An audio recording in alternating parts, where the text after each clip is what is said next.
Am cinúna an anis don Gaeilge agus don Gaeltachta, tá go dúir ceiríthe a bháú ag an rialtas agus ag grúpa eile agus tá na ceiríthe sin galachar seach go mór ar an Gaeltachta agus ar an Gaeilge. Agus bunaíodh Guth na Gaeltachta mar na ró eagraíocht a bhí eile an sa Gaeltachta le glár leidir aontaí a thart an Gaeltachta agus leis na heagraíochtaí ag pobl bunaithe atá gobar an sa Gaeltachta agus las muid an Gaeltachta don Gaeilge a thuirt le chéile agus feachtas éfachta ar eachtal ar son na Gaeilge agus na Gaeltachta.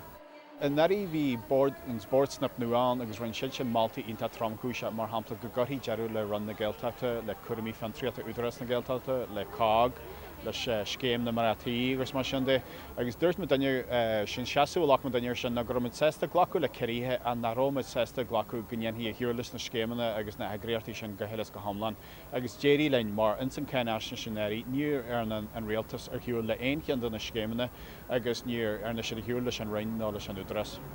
Is táhéanis agus muidir breanú amach róin an cheis mór atá ná cinna ceiríthe a bheith stianta in san siar. Agus sinna fáil ghfuil go mó feachtas leidir Gaeltachta agus Gaeilge an le chur a gabhne don na pálatearí agus don rialtas scóil an Gaeilge agus an Gaeltachta an agus scóil mit lárna. Agus má smuinte tú le tá strateis fiche bliana an fi lethir don Gaeilge agus má hartar na Maltaí tá sa strateis sin a bhaim well éire heile sin Gaeilge agus an Gaeltachta thart sláin a tá sé inta Jackar fi lethir mar go na ceiríthe. So tá ar tíomhhain tar rudí inta dearafach tarlú ó híh strateiste an tíomhile tar rudí inta dúilta a tá daíonn seo agus leanimiid ré an tuairt glár don Gaeltachta.